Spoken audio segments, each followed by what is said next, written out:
Boa tarde, meus amigos. Boa tarde a todos. Como é que vocês estão se sentindo? Bem? Boa tarde, Anas, Carmen. Não, Carmen só tem uma. Cadê Eu a Ana? ainda escutei mais de uma.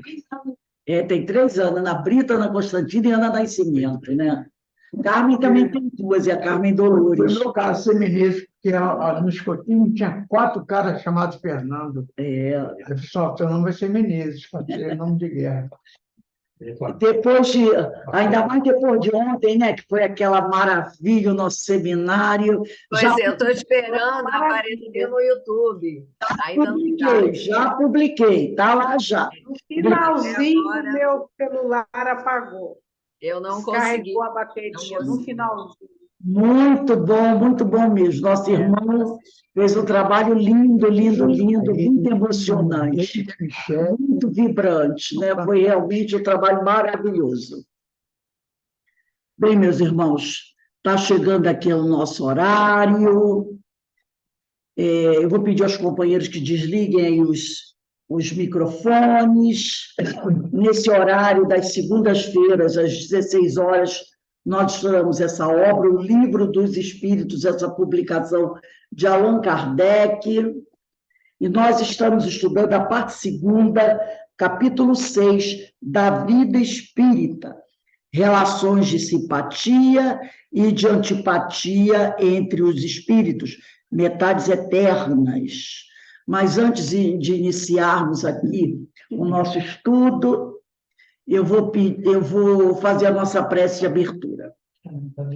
Pai amado, Pai de infinita misericórdia e justiça, estamos todos aqui reunidos, Senhor, em Teu nome, em nome de Jesus, em nome de Francisco de Assis, nesta casa, que é a Sociedade de Estudos Espírita Francisco de Assis, essa casa que leva o nome desse irmão maravilhoso, que com muito se dedicou a toda essa humanidade.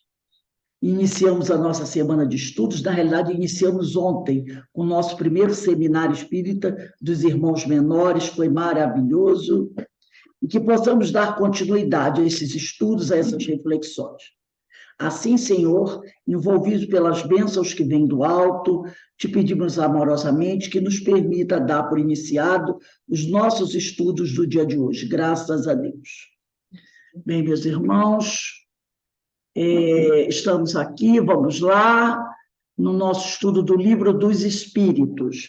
Eu vou reiniciar a aula hoje na questão 291. Nós estudamos ela na semana passada, mas essa questão é tão importante, nós deveríamos começar na 292. Mas eu vou voltar a 291, porque ela é tão importante que ela precisa que a gente dê mais uma mergulhadinha nessa questão. Porque ela fala de coisas que envolvem muito, que dizem muito respeito a todos nós. Questão das simpatias e antipatias, né? Nós ainda vivemos num mundo onde nós ainda temos essa relação de simpatia e antipatia. Fulano é simpático, já de fulano eu não... Aí aquela famosa frase, meu santo não vai muito com o santo dele. A gente não fala isso? Né? Meu santo não vai muito com o santo dele. Por quê?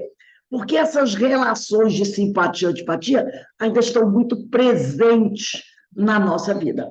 Então, eu vou começar aqui fazendo a leitura dessa pergunta, onde Kardec pergunta assim, além da simpatia geral, oriunda da semelhança que entre eles exista, votam-se os espíritos recíprocas a pessoas particulares? Quer dizer, além do bom relacionamento com todos, alguns que os espíritos tenham preferência, uma simpatia maior?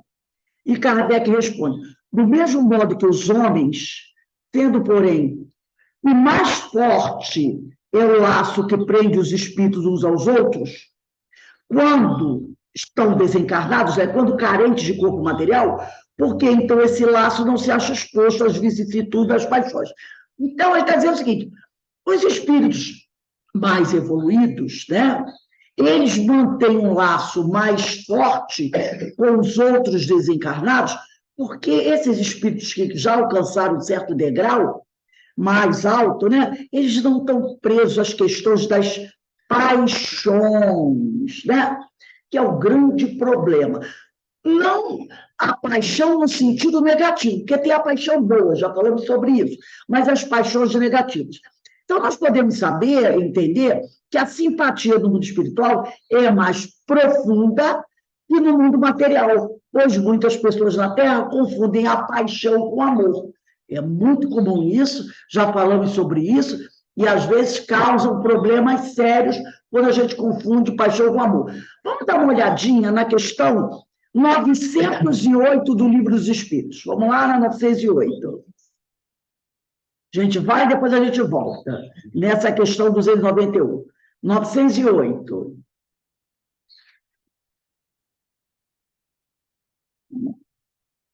Menezes, lê para a gente a questão. Lê devagarzinho para a gente acompanhar direitinho.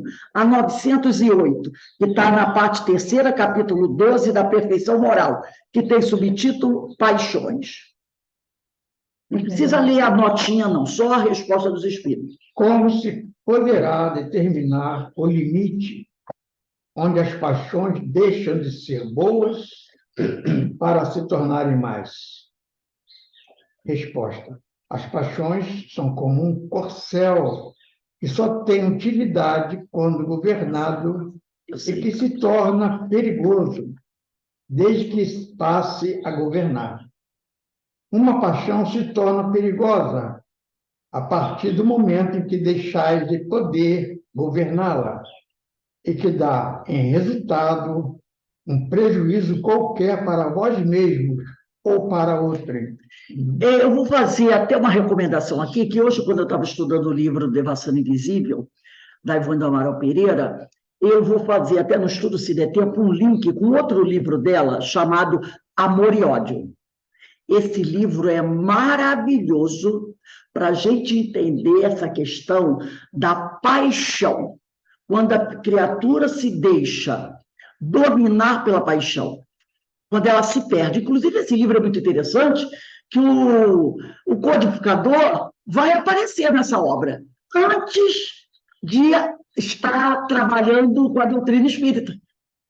Ele vai aparecer, inclusive, ele vai ter um papel até muito importante nessa obra, tanto no início como lá no final. Ele vai trabalhar, aparecer como uma de família de juristas. E, ao final, ele vai ser até quem vai dar uma orientação jurídica a um dos personagens, e também vai ser até, depois a gente vai ver, né, a participação do codificador, mas ainda não Allan Kardec, e sim Hippolyte de Leon Denis Arrivaio. Então, esse livro Amor e Ódio, eu li assim, dei aquela lida muito rápida nele para poder empreender esse trabalho, mas consegui pegar alguns capítulos, peguei assim, o sentido da obra, uma obra muito boa para nós trabalharmos e compreendermos a questão da paixão, o que a paixão pode levar a criatura, aonde ela pode levar a criatura no sentido negativo. Então, quem estiver procurando um bom livro, leia esse livro da dona Ivone Pereira, Amor e Ódio. Muito interessante, e o codificador vai estar nessa obra. Ele e a esposa. Mas antes dele conhecer a doutrina, né? Depois, no final, ele já estará como Allan Kardec. Mas, no início, muito interessante a participação dele nessa obra. Então, agora eu trouxe aqui um texto, um dos textos que a gente vai ver hoje, para a gente poder fechar essa história aí dessa questão 291. Eu trouxe uns textos, e todos estão vendo, né? Então, diz assim, do livro, eu trouxe 2 textos, ou 3, pequenos textos. O primeiro é da obra O Consolador, de Francisco de Xavier, pelo Espírito de Emmanuel. É no item 173. E no item 173, Emmanuel diz assim, a simpatia ou antipatia tem as suas raízes profundas no espírito. na sutilíssima entrosagem dos fluidos peculiares a cada um. Então, ele está dizendo, cada um de nós... Oi? Não está conseguindo ver, não? Tem seus fluidos, né? Então, a questão da simpatia passa por aí. E quase sempre, de modo geral, atesta uma renovação de sensações experimentadas pela criatura, desde o pretérito delituoso em iguais circunstâncias. Devemos, porém, considerar que toda antipatia, aparentemente, até a mais justa, né? Não, eu não gosto dele porque ele me trouxe muito mal. Então, a pessoa aí está querendo justificar a antipatia. A gente até vai dizer assim, não, eu até entendo que ele tenha raiva da pessoa, porque, afinal, a pessoa cometeu um crime grave contra ele. Então, ele diz assim, devemos poder dizer que toda antipatia, aparentemente, é mais justa, porque se nós formos analisar à luz do Evangelho, nenhuma antipatia é justa. Não é? Porque existe uma palavrinha que a gente tem dificuldade de aceitar, que é a palavrinha chamada perdão. Né? Então, mediante esta palavrinha, nenhuma antipatia é justa. Mas ele diz aqui, devemos, porém, considerar que toda antipatia aparentemente é mais justa. É só uma aparência, porque não pode ser justa. Porque se alguém fosse para ter uma antipatia justa no mundo, seria Jesus, que veio fazer o bem com ele. Não é? Então, e ele o que faz? Antes de morrer, Senhor, perdoa-os, porque eles não sabem o que fazem. Então, não existe antipatia justa. Mas aí ele coloca aqui, aparentemente a mais justa deve morrer para dar lugar à simpatia, que edifica o coração para o trabalho construtivo e legítimo da fraternidade. Então, nós temos que trabalhar intensamente para eliminar do nosso coração, da nossa mente, qualquer tipo de antipatia, por quem quer que seja. Tá? Então, ele disse isso, Emmanuel.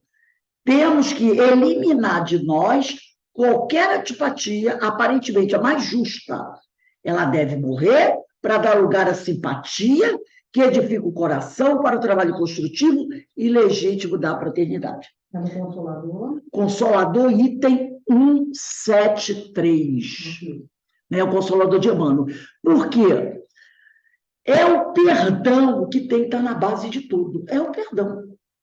E no livro O Problema do Ser e do Destino, de Leon Denis, na terceira parte, no capítulo 25, que tem por título Amor, lá no terceiro parágrafo, Leon Denis diz assim, o amor é uma força inexaurível, renova-se sem cessar e enriquece ao mesmo tempo aquele que dá e aquele que recebe.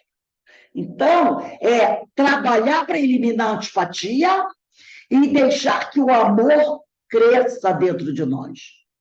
Aí eu lembro de Jesus, amai os vossos inimigos. Porque pelos inimigos a gente tem antipatia, não é?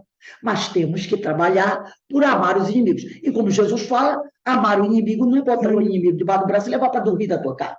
É não desejar mal a ele. E orar por ele. Pedir a Deus que o ajude, que o abençoe, que o fortaleça, que o faça ver a verdade. Porque se ele ver a verdade, ele vai parar de agir assim, errado.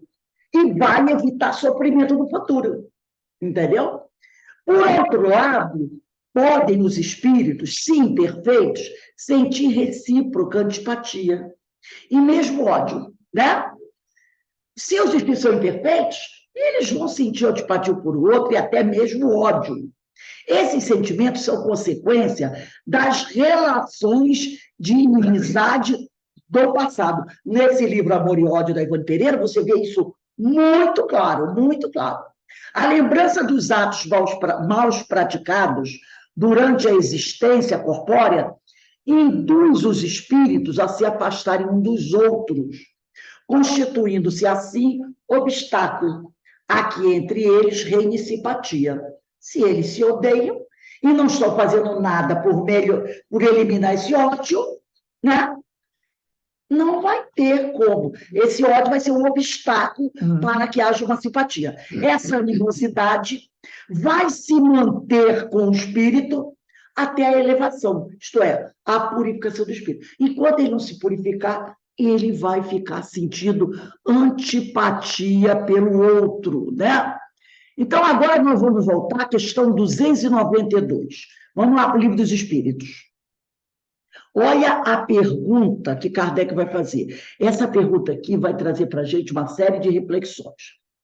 Alimentam ódio entre si os espíritos? Quando ele pergunta isso, nós que já conhecemos a doutrina, já sabemos que ele está principalmente falando dos espíritos imperfeitos. Porque os perfeitos, isso aqui não passa pelos espíritos imperfeitos, né? Então, alimentam ódio entre seus espíritos? Aí os espíritos respondem, somente entre os espíritos impuros, entre os imperfeitos, os espíritos da terceira categoria. Então, só entre os espíritos impuros há ódio. E são eles, esses que odeiam, que insuflam nos homens as inimizades e as dissensões. Gente, parece que você vê assim, não foi à toa que eu peguei esse livro Amor e Ódio. Tudo que está lá é isso aqui. É o insuflar o ódio nos outros. É o famoso desejo de vingança, sem querer dar spoiler, né? Mas pelo título Amor e Ódio, né? A vingança, o desejo da vingança, e esse desejo de vingança patrocinado pelo maior ódio que você pode sentir por alguém, ou por várias pessoas, no caso, né? Então, só entre os espíritos impuros há ódio, e são eles, esses impuros, que vão insuflar nos homens as inimizades e as dissensões, que são as desavenças. Porque esses espíritos impuros que nos odeiam vão fazer de tudo para nos destruir e nos levar à morte. À morte. Aí a pessoa vai dizer assim, mas eles podem nos levar à morte? Podem. Podem. Claro que podem. Por quê? Mas eu sou santo, eu nunca fiz mal a ninguém nessa vida. É nessa. Acha que o ódio dele por você é gratuito? Ele acordou e disse, vou Menezes de camisa roxa hoje. Vou odiar o Menezes. Se ele está de roxo, eu não gosto de roxo. Não é por aí. Não é por aí. Há toda uma história, uma trama de vidas passadas. E muitas vezes, quando o ódio é muito profundo, não é uma reencarnação passada. São várias reencarnações passadas. E se nessa, onde mais uma vez, vamos dizer assim, se nessa reencarnação está sendo um palco, né, de mais uma história terrível, algo não se modificar, esse ódio vai passar para outra. E vai por aí agora, né? Então, nós poderíamos dizer o seguinte, o ódio entre os espíritos impuros, tá? Vai insuflar essa revolta entre eles, os desencarnados, né? E esse sentimento também malévolo será dirigido contra os encarnados. Então, eles têm ódio entre eles. Se o seu adversário estiver desencarnado, eles vão se odiar no plano espiritual, na erraticidade, né? E quando essa pessoa a quem ele odeia reencarnar, ele não vai esquecer. Ele vai caçar aquele que ele odeia. Ah, mas o que ele odeia está disfarçado. Como disfarçado? Está com uma cara nova. Ele está com uma cara nova. Mas o coração dele, o que ele pensa, o que ele sente, mudou? Não. Ah, ele vai encontrar. O GPS dele vai encontrar o sujeito aqui. Mesmo estando ele com a cara nova, um corpinho novo. Por quê? Porque o GPS vai captar o pensamento dele. Como ele não se renovou, continua o mesmo, né? Tendo o mesmo procedimento, a mesma conduta, ele vai ligar o GPS e vai localizar. E aí, ó, vai continuar aquele trabalho visando a destruição do seu adversário. No livro, Nos Bastidores da Obsessão, do Manuel Filomeno de Miranda, tem aqui, no capítulo 1, vocês anotem, é só um pedacinho, por isso não precisa vocês pegarem, não. No capítulo 1, porque esse livro aqui, ele é muito interessante, esse livro, eu adoro esse livro. Por quê? Porque ele inicia com três partes que você dá uma aula sobre mediunidade. A primeira parte chama Exórdio. A segunda parte se chama Prolegômenos. A terceira, Examinando a Obsessão. Nesses 3 capítulos, Exórdio, Prolegômenos e Examinando a Obsessão, ele dá uma aula sobre mediunidade e obsessão. Não é a história em si ainda. É simplesmente um estudo profundo da mediunidade e da obsessão. Depois essas 3 partes, é que ele vai começar a contar a história da família Soares. Aí começa, capítulo 1, capítulo 2, o capítulo 1 é a família Soares. Se você não quiser ler a história, eu não quero ler a história, não vou ler romance. Leia as 3 partes, Exórdios, Prolegômenos e Examinando a Obsessão. Ele vai te dar uma aula. Aí depois, porque ele faz uma preparação para você depois entrar na história. Entendeu? E o que eu vou ler aqui está no capítulo 1, não na parte A, B, C, tá? Está no capítulo 1, que é a família Soares. E aqui nesse capítulo, ele vai falar simplesmente sobre a questão do ódio, tá? É aqui na questão do ódio. Então, ele diz assim, o ódio, quem está dando a orientação é o doutrinador. É o doutrinador Petitinga. E tem, nessa história, um orientador espiritual chamado Saturnino. Então, Saturnino é o espírito, orientador espiritual, e Petitinga é o doutrinador encarnado. Então, ele diz assim, eles estão tipo numa mesa mediúnica. O ódio, asseverou Petitinga, o doutrinador, bondoso, termina por vencer os que o cultivam. Por isso que tem aquela frase que dizem que é de Confúcio, que quem busca vingança cava 2 covas. Tá? Então, o ódio termina por vencer os que o cultivam. Tóxico, letal, tem sua fonte na rebeldia que o vitaliza. Então, a nossa rebeldia vitaliza o ódio e leva à nossa destruição. E muitas vezes não leva à destruição do objeto do nosso ódio. Porque se o objeto do nosso ódio estiver correndo atrás do prejuízo, não é? Porque vai se melhorar, a gente não vai conseguir, a gente pode até dar uma boa nele, mas não destrói. Agora, sim, nós podemos nos destruir. Fisicamente e espiritualmente. Entendeu? Hein, Rose? Fisicamente e espiritualmente. Eu não sei, eu estou muito... É esse que tocou. Porque o ódio ele causa até câncer. Sim. E várias outras tragédias, né?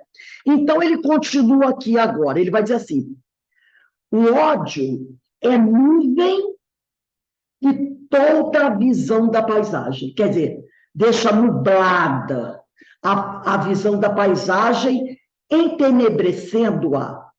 Fantasma truanesco, quer dizer, um fantasma terrível. Fantasma truanesco entorpece as mais altas aspirações do espírito humano, conduzindo aos sombrios e intérminos corredores da loucura, porque o ódio leva à loucura. Aquele que tem o ódio, como eu falei, muitas vezes você não consegue destruir o objeto da tua vingança, mas você se destrói. Você pode acabar totalmente louco, né? Sem paz, sem lume, sem paz, sem lume. Então, o ódio entorpece as mais altas aspirações do espírito humano, conduzindo aos sombrios e interminos corredores da loucura, e todo o corredor da loucura não tem paz nem luz, né? Então, eu trouxe aqui um texto para a gente entender.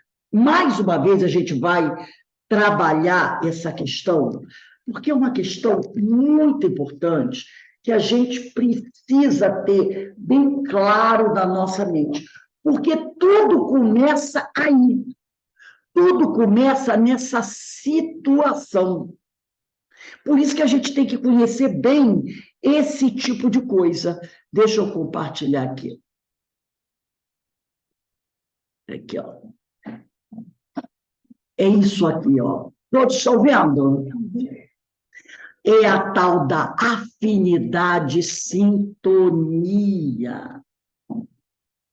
É um texto da Silvia Helena Visnar de Pessanda. Eu achei o texto dela ótimo, muito bem, com muitas referências bibliográficas, muito interessantes. E eu tirei um trecho, até não é muito pequenininho, não, mas onde ela vai destrinchar isso muito claro. Ela vai dizer assim: a afinidade consiste na semelhança, identidade ou conformidade de gostos, interesses, sentimentos, propósitos, pontos de vista. Então, afinidade é isso, é semelhança, é identidade.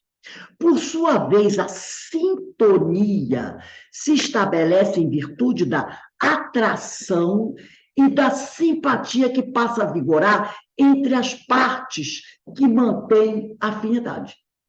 E pelos mecanismos da lei de afinidade, a sintonia constitui lei inderrogável. Quer dizer, vamos dizer que eu gosto de futebol. Eu gosto de futebol. O Beto gosta de futebol. Então, nós temos semelhança, identidade de gostos, de interesses. Nós temos essa identidade, semelhança de gostos e interesses.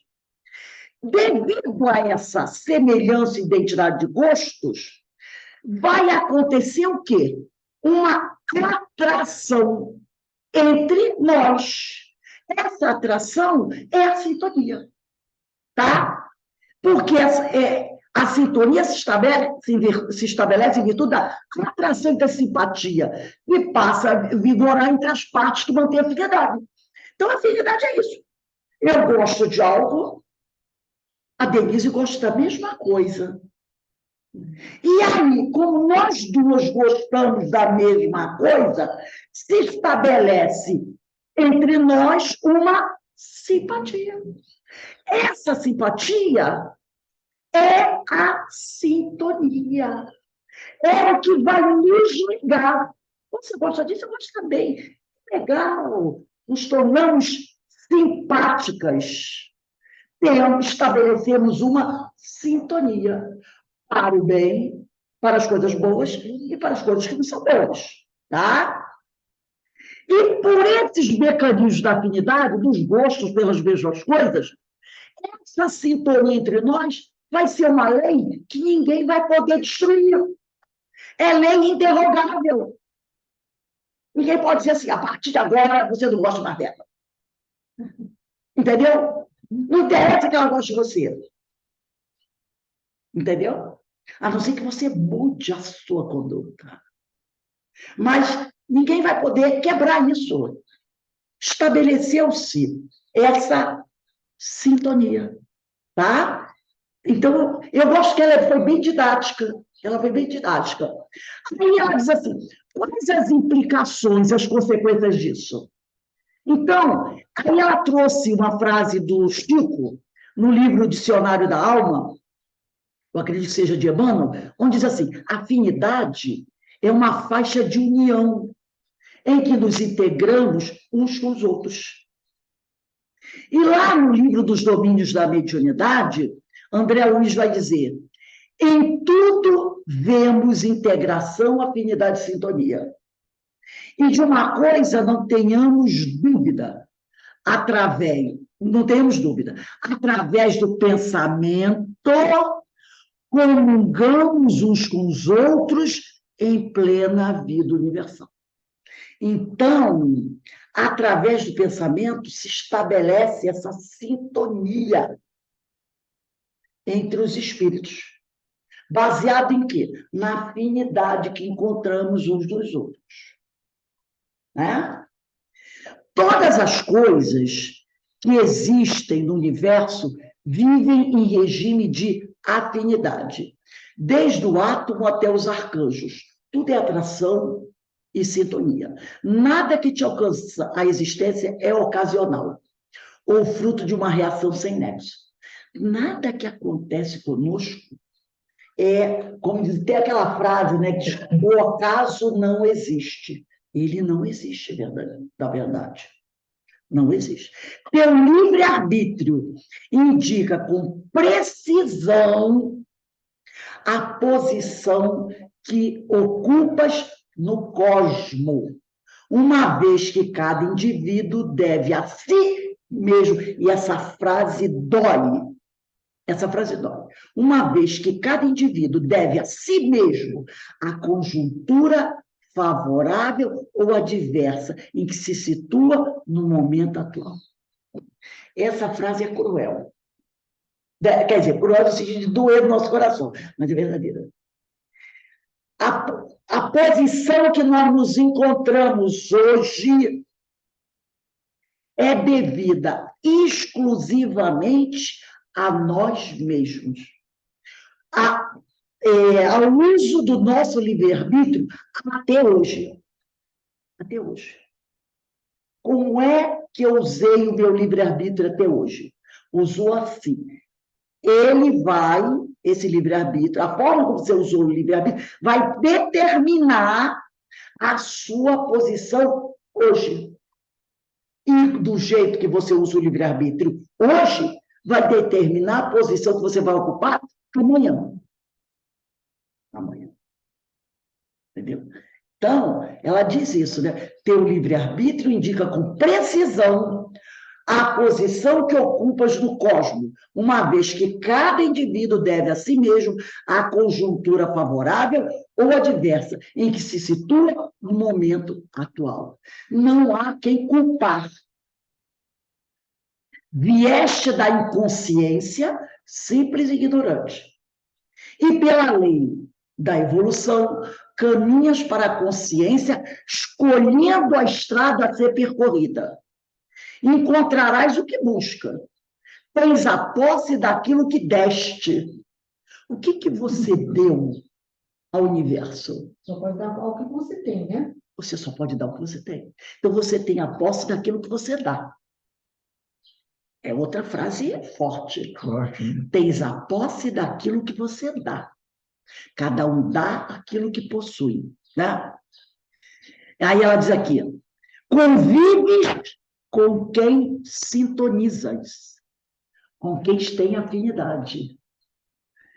Conhecerás o que aprendeste, mas somente incorporarás na memória o que vivenciaste. Você pode conhecer, mas se você não vivencia, você não aprende. Você não aprende. Quer dizer, aquilo não fica em você. Aí ela diz assim, avanças ou retrocedes de acordo com a tua casa mental. Tá? Felicidade ou infelicidade são subprodutos de teu estado íntimo. Fantástico, né? Amigos são escolhas de longo tempo. Teu círculo doméstico é a materialização de teus anseios e de tuas necessidades de aprendizagem. Não fala assim, ninguém merece. Não. Então, teu círculo doméstico é a materialização de teus anseios. São os amigos que você granjeou ao longo de tempo. E as necessidades que você precisa viver para aprender. Para aprender. Se você está passando por isso, é porque você não merece. E ele diz aqui, né? pelo teu jeito de ser, conquistarás admiração ou desconsideração. O O Bem que explicado. Bem, ela é didática, né? O que fizeres contigo hoje refletirá do teu amanhã, visto que o teu ontem decidiu o teu hoje. Olha só. O que fizeres contigo hoje refletirá o teu amanhã, visto que o teu ontem decidiu o teu hoje. E você não pode dizer, eu não quero esse meu hoje. Mas ele é resultado do teu ontem. Mas você pode mudar o seu amanhã. Isso dá muito na mesa. Né? E o Chico mesmo falou, você não pode voltar lá atrás e mudar uma vírgula do teu passado, mas você pode mudar o teu presente e o teu futuro. Uhum. Né? Aí ela continua assim, com teus pensamentos atrais, absorves, impulsionas ou rechaças. Com tua vontade, conferes orientação e rumo, apontando para as mais variadas direções. Disse Jesus, pedi-vos será dado, buscai e achareis, batei-vos será aberto. Está lá em Mateus capítulo 7, versículos 7 e 8. Então, sintonia é a base da existência de toda alma imortal. Seja na vida física, seja na vida astral. A lei de afinidade é princípio divino regendo a ti, a todos os outros e a tudo. Então, a gente precisa conhecer bem essa sintonia, essa afinidade, para a gente compreender como é que a gente está caminhando. Observa, né? Essa frase que ela destacou está no livro do Francisco do Espírito Santo Neto, chamado Um Modo de Entender uma Nova Forma de Viver, no capítulo 40. Um livro bastante interessante, né? Então, Francisco do Espírito Santo é um modo de entender uma nova forma de viver, capítulo 40. Ele diz assim, viver no drama ou na realidade, na aflição ou na serenidade, na sombra ou na luz, é postura que está estritamente relacionada com o teu modo de sentir, pensar e agir. Então, viver no drama ou na realidade, na aflição ou na serenidade, na sombra ou na luz, é postura que está estritamente relacionada com o teu modo de sentir, pensar e agir. Não é culpa de ninguém, não é azar nem sorte. Azar nem sorte. Não? E aí ela continua dizendo, podemos aprender com os postulados da doutrina espírita e sua literatura, e pelos dispositivos da lei de afinidade, a sintonia constitui lei inderrogável, como já vimos, ou seja, que não pode ser abolida, anulada, eliminada, extinta. E qual a implicância, a consequência disso? Ela começou o texto fazendo essa pergunta, lá no início, né? Onde colocamos os pensamentos e os sentimentos, aí se nos desenvolverá a própria vida. Porque vivemos sob a influência das crenças e valores que alimentamos, das emoções que cultivamos, das aspirações e dos propósitos que guiam o nosso cotidiano. Então, nós vivemos sob a influência disso. Então, é onde o teu coração está. Você está onde seu coração se encontra. Coração aí, a gente amplia para a mente, né? Essa coisa toda. Você está onde seu coração se encontra. É o que ela está dizendo, né? Onde colocamos os pensamentos e os sentimentos, mente, coração, né? Sentimento, né? Aí se nos desenvolverá a própria vida. Porque vivemos, realmente, sob a influência das crenças e valores que nós alimentamos, das emoções que cultivamos. Olha o ódio aí na história. Olha o ódio. Olha as simpatias e antipatias, das aspirações e dos propósitos que guiam o nosso cotidiano. Olha a vingança aí.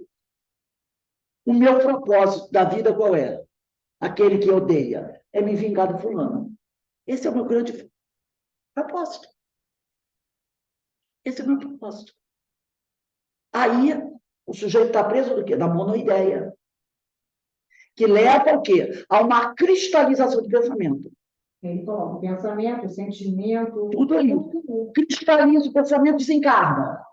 Se é um espírito muito endividado, olha a aula passada que ele falamos sobre o quê? Mono, ideia ou voz. Obsessão e desobsessão, Sueli Caldas Schubert. Cristalização do pensamento. Então, a gente vai vendo como as coisas vão se colocando. Aí ela continua aqui. Sejamos ou não conscientes dessa responsabilidade, cada um de nós encontra-se constantemente, sendo consciente ou não, atraindo as circunstâncias e as pessoas que, de uma forma ou de outra, entram em consonância com o nosso mundo interior. Né? Aqueles que simpatizam conosco. Né?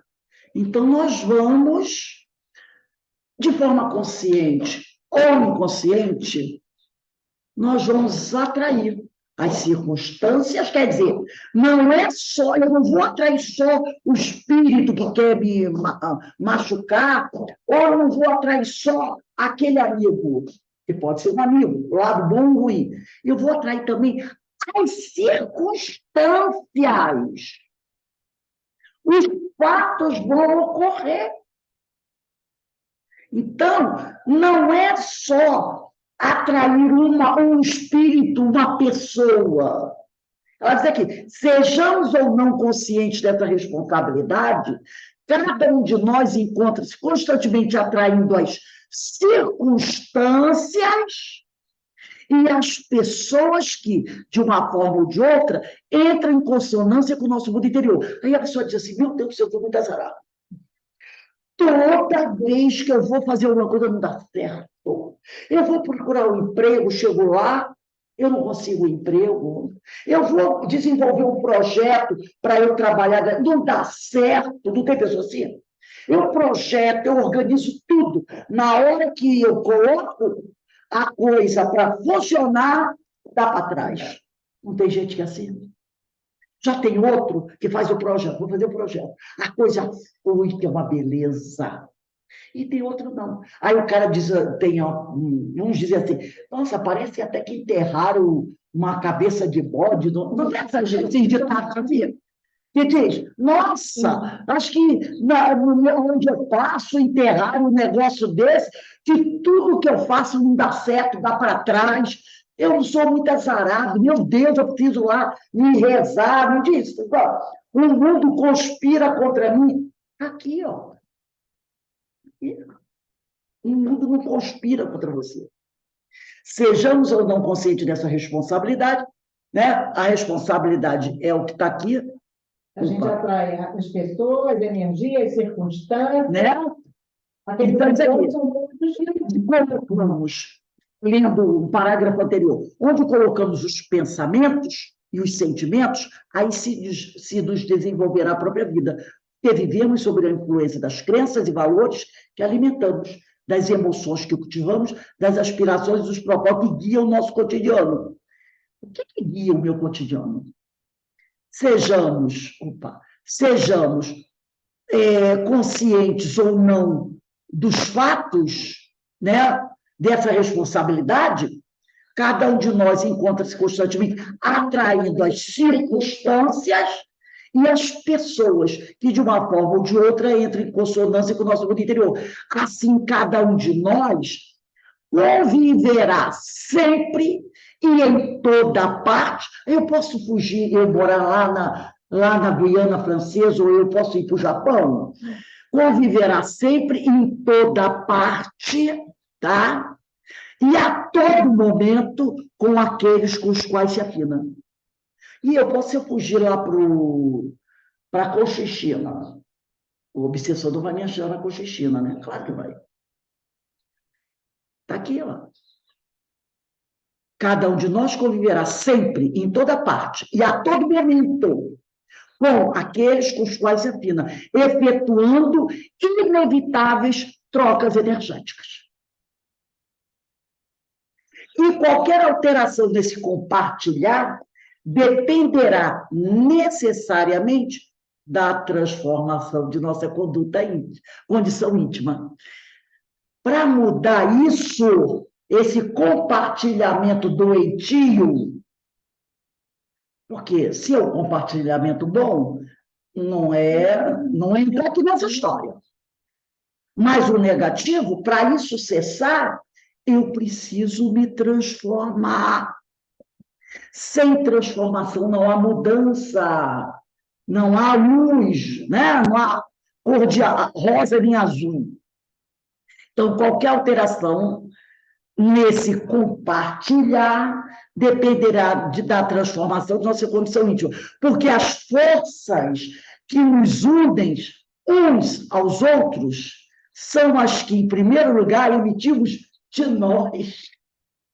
Então, a força, essa é outra frase, as forças que me unem, aquele ser que eu acho que me faz mal, ela iniciou saindo de mim. Fui eu que disse assim, queria vem cá. Entendeu? Então, ela diz aqui. A gente diz assim, Né? vamos mudar de cidade, de país, aqui não está dando certo, mas tudo aquilo está com ele. Então, ele está aqui. E qualquer alteração nesse compartilhar dependerá necessariamente da transformação de nossa condição íntima, porque as forças que nos unem uns aos outros, ai meu Deus, eu estou uma página aqui, que nos unem uns aos outros, são as que, em primeiro lugar, emitimos de nós. Em essência, somos o que pensamos e sentimos, e, por conseguinte, o que fazemos, conectando de modo automático o nosso mundo interno ao universo interno. Então, eu pego o meu mundo interno e exponho para o universo. Nós estamos com todos, e no todo e tudo, e no todo e tudo está em nós. Né? Parafraseando, dize-me com quem andas e dir-te-ei quem és. Concluiremos que basta conhecermos nossas reais motivações e a índole de nossos amigos, que são aqueles com quem nós temos afinidade, para testarmos com quem desejamos nos assemelhar. Eu olho para mim, né? Eu conheço o que eu gosto e olho a rapaziada que me cerca. Tem alguma dúvida? Nesse sentido, o Espírito Emmanuel advoga que se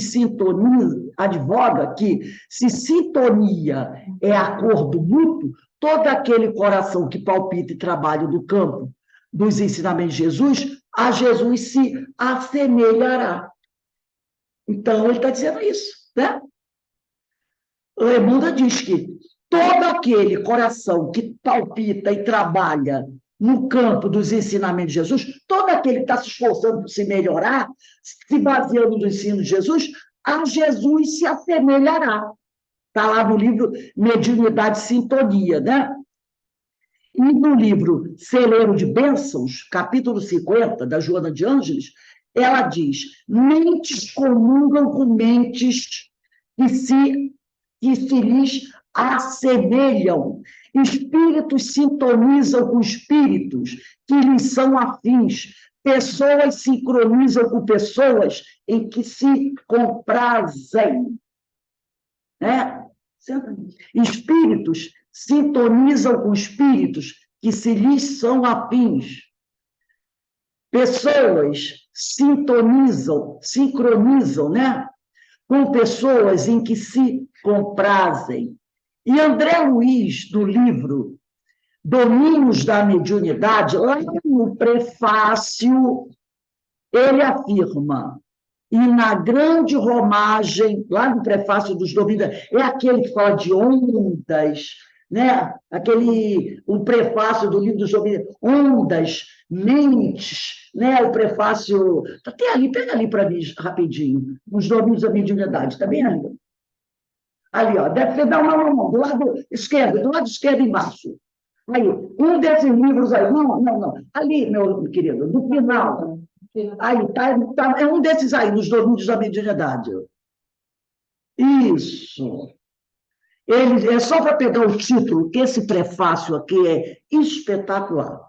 O prefácio dos domínios da mediunidade chama-se Raios, Ondas, Médiuns e Mentes. Eu não sei se está dando para ver aí, Denise. Vê se dá para ver. Deu para ver? Deu. Raios, ondas, mentes e médiuns, não é isso? E nesse prefácio aqui, do livro dos Domínios da Mediunidade, está aqui, André Luiz diz assim: e na grande romagem, todos somos instrumentos das forças com as quais estamos em sintonia.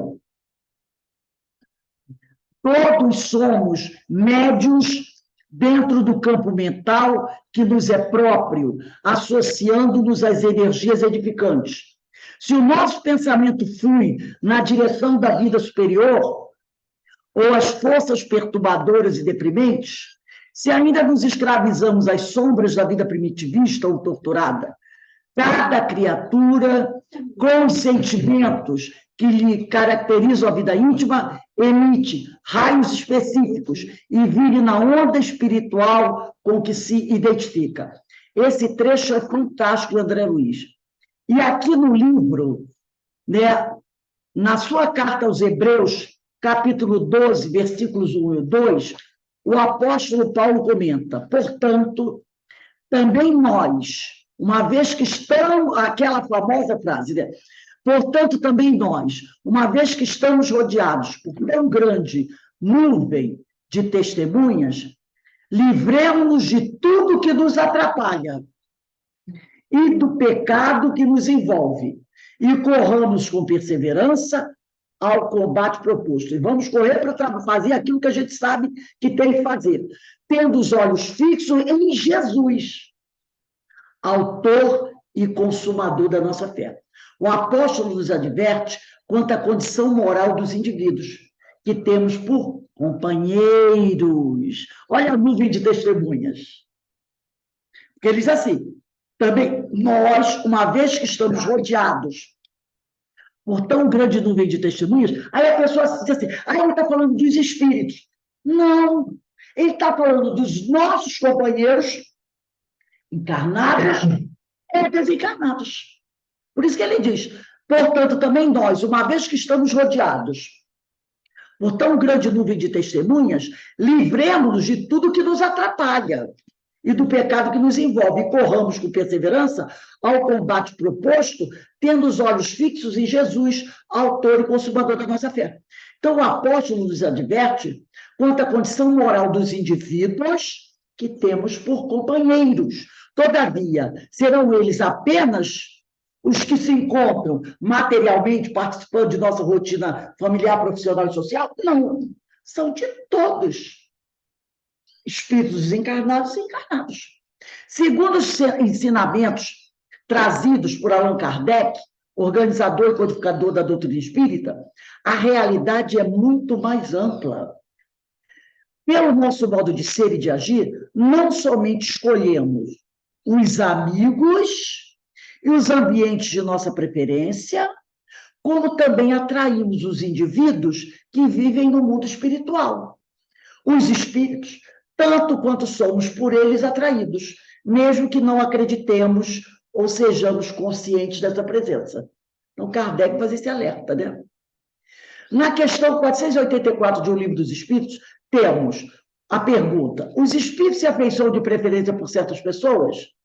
Os bons espíritos simpatizam com os homens de bem, ou suscetíveis de se melhorarem, aqueles que estão se esforçando, né? Os espíritos inferiores com os homens viciosos, ou que possam vir a sê-los, daí sua afeição por causa da semelhança das sensações. Em outra oportunidade, deixa eu escorrer aqui. Em outra oportunidade, Kardec, no Livro dos Médiuns, no item 228, no primeiro parágrafo, também comentou: todas as imperfeições morais são outro tanto de portas abertas que dão acesso aos maus espíritos. A que, porém, eles exploram com mais habilidade é o orgulho, né? Então, cada um de nós, diz a autora do texto, constrói de uma maneira muito particular sua atmosfera moral. As desarmonias e transtornos existenciais são decorrentes das imperfeições morais e que, pelos processos naturais da afinidade e da sintonia, atraem espíritos igualmente imperfeitos e desequilibrados. E estes, ao envolverem com seus pensamentos perturbadores e doentios o indivíduo que se permite, né, sofrer-lhes o assédio, influenciam negativamente o campo da vontade e do discernimento do encarnado, podendo empurrá-lo para situações difíceis, complicadoras e ou calamitosas. Aí aqui ela vai dizer assim, ó, no entanto, deixa eu ver aqui, o Espírito Joana de Anjos explica o reverso da medalha. Como não existem violências contra as leis universais, nem privilégios para uns indivíduos em detrimento de outros, quem ora e procura situar-se em equilíbrio, direciona ondas mentais que alcançam as regiões felizes da espiritualidade, despertando amor e interesse nos guias espirituais que acorrem pressurosos para auxiliá-lo. Assim promove encontros inesperados, inspirando um e outro a tomarem o mesmo caminho, de forma que se defrontarão em determinado lugar, casualmente, embora hajam sido telementalizados na escolha do roteiro. Aí, opa, deixa eu voltar lá, que eu aperto aqui. Outras vezes, determinada aspiração ou necessidade que se apresente improvável, porque a mente se encontra em sintonia com o mundo transcendente, é inspirada a tomar tal ou qual decisão, que terminará por solucionar o desejo. Repetidamente, pequenas ocorrências dão-se com naturalidade, propiciando encantamento e ventura, que enriquecem de esperança e de gratidão àquele que é eleito. Então, da mesma maneira que a gente pode ser envolvido por espírito obsessor, se a gente orar e procurar se melhorar, a gente vai receber a ajuda da espiritualidade superior. E isso está no livro da Joana, Lições para a Felicidade, do capítulo Acasos Felizes. Então, sintonizar é estar na mesma frequência mental, emocional de outrem, podendo captar e emitir pensamentos simultaneamente. Dessa forma, sintonizar com os espíritos é colocar-se predisponente ao contato psíquico com eles de forma consciente ou inconsciente. Cada indivíduo assimila as forças superiores ou inferiores com as quais se identifica. Por isso mesmo, Jesus recomendou, diz a autora do texto, né, a vigilância e a oração, como antídotos contra as sugestões desequilibrantes, oriundas tanto dos encarnados como dos desencarnados. Para a sintonia com os espíritos superiores, devemos desfocar o pensamento e o sentimento daquilo que esteja nos incomodando, ou deixando-nos desassossegados. Então, essa é a forma que a gente tem, né, a forma que a gente tem de se desligar dos obsessores. É buscar desfocar o nosso pensamento e o sentimento daquilo que esteja nos incomodando ou deixando-nos desassossegados, de modo a captar outras ideias disponíveis à nossa consciência. Daí a importância de aprendermos a disciplinar os pensamentos, exercitando a higiene mental, através de reflexões superiores, da oração, de boas leituras, pois são estas que nos permitem a mudança, elevação de nosso estado íntimo. Todavia, cultivar bons pensamentos e sentimentos durante a oração não é simplesmente construir boas ideias no momento em que se queira conectar com os espíritos encarnados, voltados ao bem, mas também estabelecer um estilo de vida pessoal que favoreça naturalmente o surgimento de ambos. Não é só orar pedindo ajuda, é se propor a mudar a sua forma de ser, de agir, de pensar. Assim, aquele que é ético e trabalha-se continuamente no exercício de sua amorosidade, obviamente que tem por testemunha os espíritos do amor e da paz, e que o auxiliam em sua trajetória evolutiva. Pois se é verdade que cada um somente pode dar conforme o que tem, torna-se óbvio que cada um recebe de acordo com aquilo que dá. Aí o Beto vai ler aqui no Antigo Testamento essa passagem do livro de Jó. É Jó no capítulo 34, versículo 11. Está lá no Antigo Testamento. É Jó. Lê aí devagarzinho, Beto. Porque, segundo a obra do homem, ele lhe paga e faz a cada um segundo o seu caminho. Exatamente. Lê de novo. Porque, segundo a obra do homem, ele lhe paga e faz a cada um segundo o seu caminho. Exatamente. Cada um recebe de aquilo, com acordo com aquilo que dá. E lá em Romanos, carta aos Romanos, Paulo, no capítulo 2, versículos 6 e 11, diz assim: Deus retribuirá a cada um segundo o seu procedimento.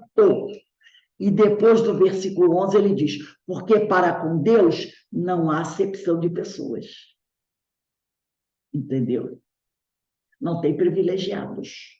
Então, Deus retribuirá a cada um segundo o seu procedimento, segundo a sua conduta, o seu modo de pensar. Porque para com Deus não há acepção de pessoas. No livro, a gente já terminando, Psicologia e Mediunidade, do Adenauer M.F. Novaes, ele é maravilhoso, o Adenauer.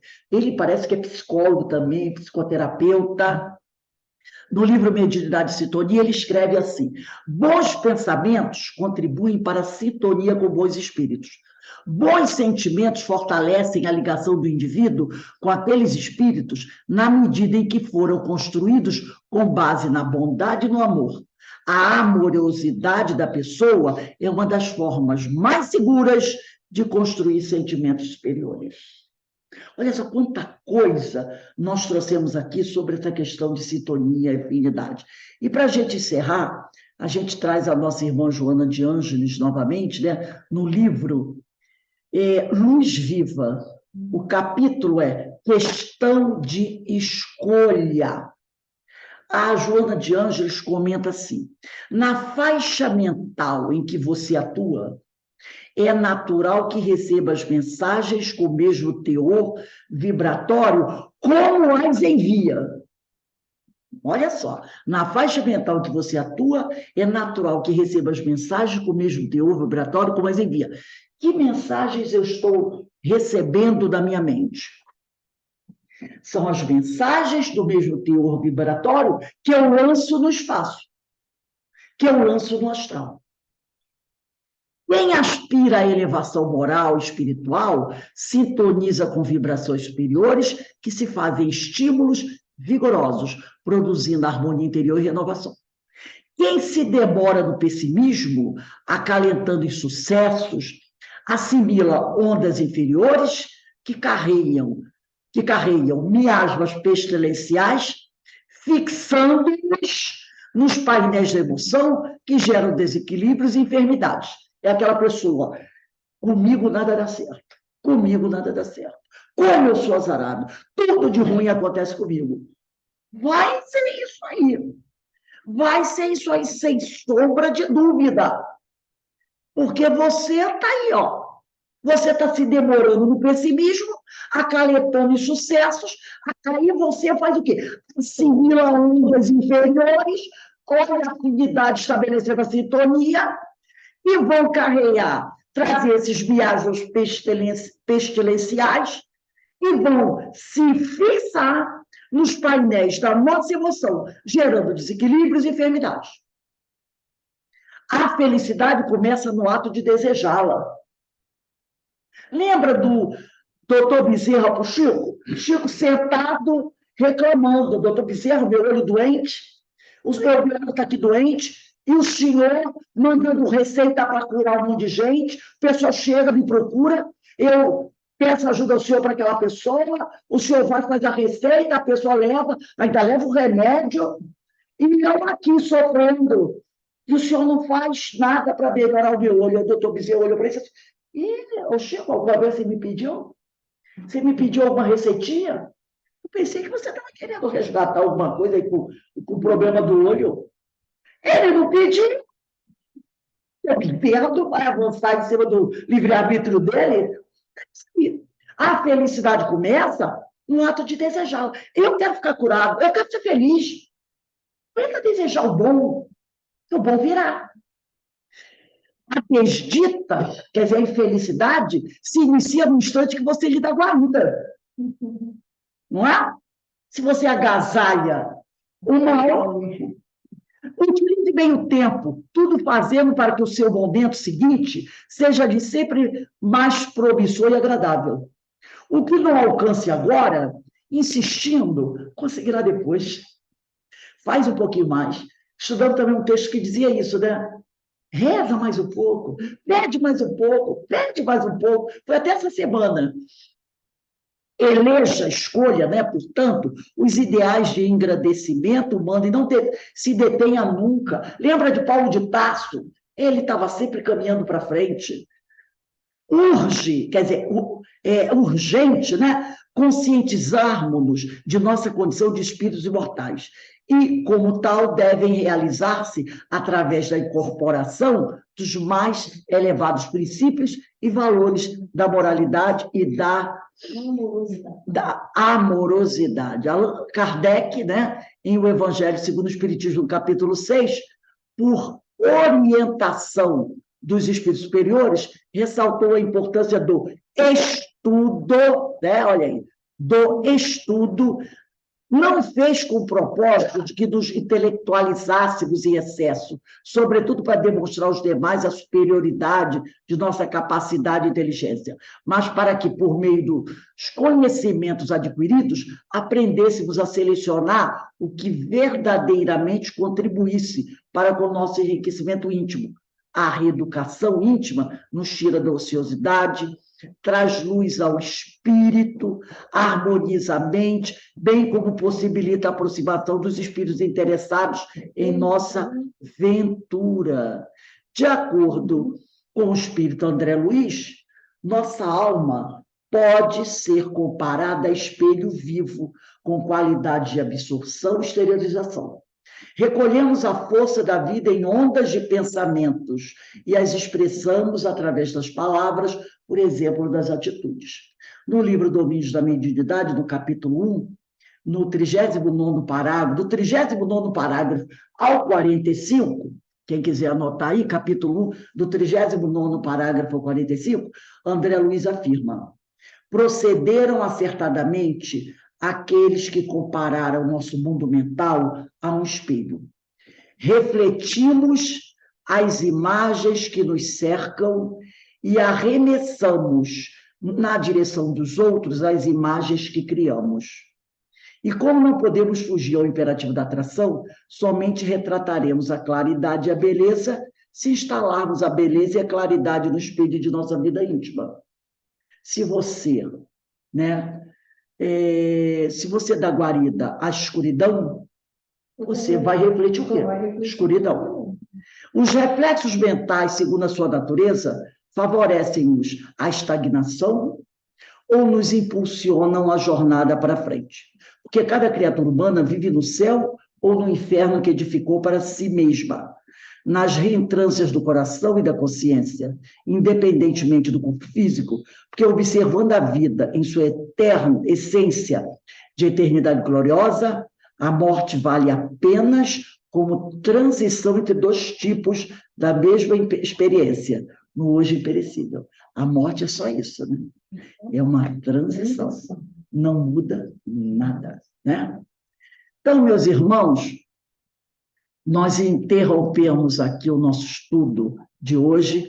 Eu sei que o texto foi grande, mas eu não tinha como não deixar de trazer esse texto para nossa reflexão. Essa companheira, esqueci até o nome dela agora, né? Ela traz um trabalho fantástico, tá? Silvia Helena, né? Desnade, né? Qual é o livro? Qual é o livro dela? Não, eu achei esse artigo dela no site espírita. Uma publicação, um trabalho maravilhoso. Eu vou colocar lá para vocês. Você vai botar no Facebook esse texto todo aqui? Eu vou botar a aula de hoje, mas o texto eu vou botar lá no blog. Vou botar no blog, tá? Bota o link do blog de novo. para Eu gente? vou procurar e vou colocar assim, porque tem muitas outras matérias interessantes, né? Então, a gente veja, tudo isso aí que nós fizemos foi baseado nessas duas questões do Livro dos Espíritos. Simpatia, antipatia entre os espíritos e a questão do ódio que vem por aí. Né? O que nós podemos sofrer, né? Com a nossa...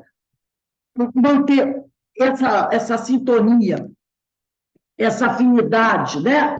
Se nós não cuidarmos da nossa vida. A gente Por precisa se isso que cuidar. é botar primeiro a máscara na gente. Exatamente. Tá? Uhum. Alguém gostaria de comentar alguma coisa aí? Sobre isso aí que nós conversamos? É muito material sobre isso, né? Os espíritos se debruçaram, quase todos eles têm eles nos trazem, são os nossos instrutores mesmo, né? A necessidade dessa limpeza do pensamento, né? O quanto que a gente faz contra nós mesmos, a gente se agride, né? O quanto a gente se agride. É vigiar Não é e orar. verdade? Exato. Nós somos os nossos verdugos piores. Sim, sim. E eles mostram de uma maneira muito clara e objetiva o que a gente tem que fazer para se melhorar. É tão claro que eles deixam para a gente, né? Que a gente vai dizer o quê? Que a gente não sabe? Que a gente não tem noção? Ocupou uma folha. Eles vão deixar para a gente de uma maneira muito clara. Você vê que aí a gente lembra do quê? Quando Jesus diz assim, quando é dito assim para a gente, naquela época, eram necessárias parábolas. As parábolas foram necessárias, né? Para poder fazer a pessoa entender. Mas hoje não entra mais parábola, não tem mais parábola. A gente leu aqui Joana de Ângeles, dos desencarnados. Joana, André Luiz, Emmanuel.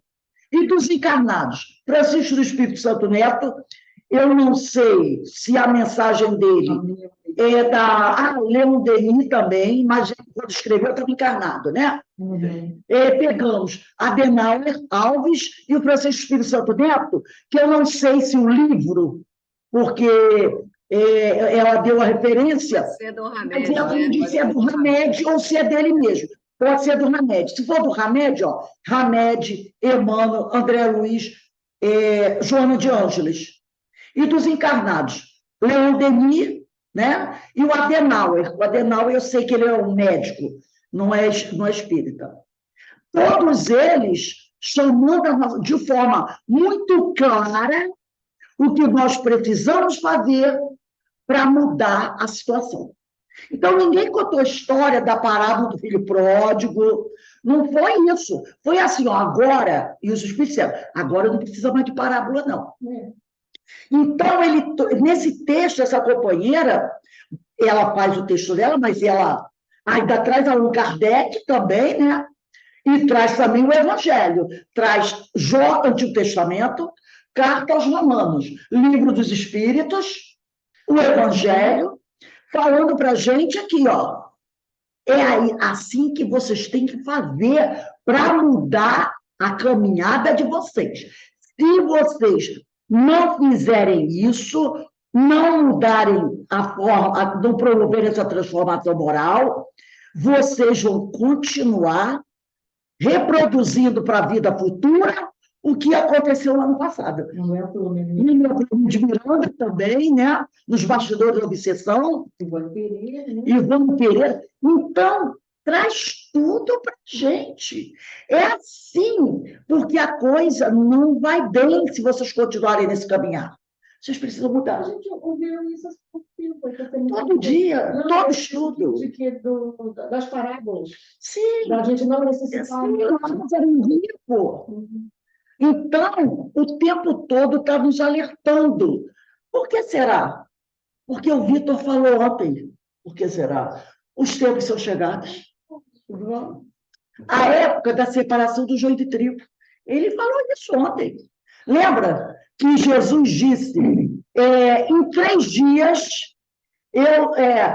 esse templo será derrubado, em 3 dias reconstruído? Isso. Não foi? E aí o evangelista diz, cada dia para Jesus era 1000 anos. Já ouvi Haroldo Dutra também falando. Cada dia para Jesus Quando ele estudou a gente. são 1000 anos. 10.000 anos já se passaram. Está faltando 1000 anos. Nós estamos no 3º milênio. Então, ele diz, esse templo, Jerusalém, né, será destruído, mas eu reconstruirei em 3 dias. Aí, o evangelho diz, cada dia para Jesus são 1000 anos. 2.000 já foram. E nós estamos no 3º. Separação do joio do trigo. Qual foi o evangelista? Está no... Acho que foi, não sei se foi Mateus, não me lembro. Não. Então, é aquele detalhe. É aquele detalhe. Nós, por isso que as coisas estão vindo todo dia. Todo dia. Todo dia o alerta, a orientação. Faz assim, faz assim, faz assim. Porque Não tem como. existe uma coisa chamada uma palavrinha e nós devemos nos preocupar com ela. Êxodo. Êxodo. Não é? Então, meus irmãos... Vai lá, então, meus irmãos... Vai lá, Pedro. Querem, Fábio. Nós vamos, nesse momento, né? Encerrando o nosso estudo da tarde de hoje, e eu vou pedir, né, para a nossa irmã Carmen. Carmen, você pode fazer a nossa prece? Então, Senhor, nós só temos a agradecer essa oportunidade de mais esclarecimento, de mais luz. Nossa gratidão a esses espíritos, nossos instrutores desencarnados, todos esses que apareceram nos nossos estudos, nos esclarecendo, nos alertando, nos sacudindo para a necessidade da nossa melhora, da nossa sintonia, dos nossos pensamentos. Então, é só gratidão. E que nós possamos fazer a nossa parte, que é simples, né? Eles dão a instrução, é um manual de instrução perfeito. Então, só temos a agradecer mais essa oportunidade, a Casa de Francisco que nos dá, e nós só temos gratidão mesmo. Que possamos dar continuidade a cada dia, mais esclarecimentos, e que a gente faça a nossa parte, arregace as mangas e cumpra aquilo que nós temos que fazer. Aqui viemos. Graças a Deus.